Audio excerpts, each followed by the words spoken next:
जैसा मैंने कहा कि इस मौजूदा सरकार को हटाकर फेंकना ये पहली स्टेप है।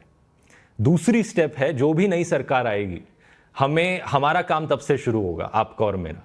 हमें उन पर प्रेशर बनाना होगा कि एग्जैक्टली क्या क्या कानून पास किए जाएं जिससे कि इंस्टीट्यूशंस का इंडिपेंडेंस वापस आ सके और आज के बाद देश कभी भी इस हालत में वापस ना गिर सके। कैसे इलेक्शन कमीशन को फ्री करना है, कैसे सीबीआई को आज़ादी देनी है, कैसे ईडी को आज़ाद करना है सरकार के हाथों से, ये सारे कानून बिल पास करने के लिए हमें प्रेशर बनाना पड़ेगा, जो भी नई सरकार बनेगी उस पर। मैं ये नहीं कह रहा हूं कि आप किसी पार्टी का नाम लो या किसी पार्टी की तरफ लोगों को पुश करो, because that's not our job. लेकिन आपको क्या लगता है कि लोगों को कौन सी टाइप ऑफ पार्टी को चूज करना चाहिए? अगर ये डिक्टेटरशिप का इशू है तो कौन सी पार्टी? बिकॉज ये भी तो बोला जाता है, देखो करप्ट तो सारे ही पार्टीज हैं।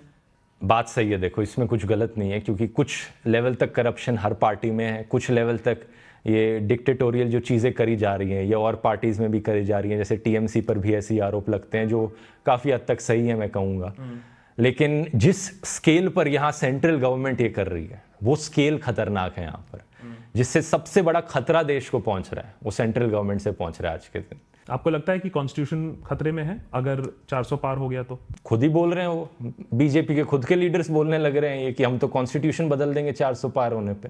दूसरा मेरा जो बड़ा सवाल और जो मैंने देखा आपका जो दूसरा, आजकल आपके हर वीडियो के बाद तो बहुत सारे ट्विटर पर भी बस होता है, आप ट्रेंड भी कर रहे थे इतने दिनों से, as a matter of fact मैंने देखा।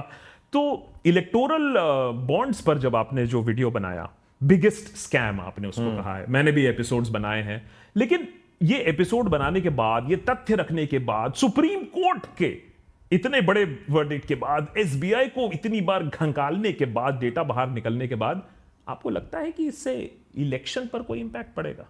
अगर लोगों को जागरूक किया गया तो जरूर पड़ेगा। अगर लोगों तक खबरें ही नहीं पहुंचाई गई तो नहीं पड़ेगा।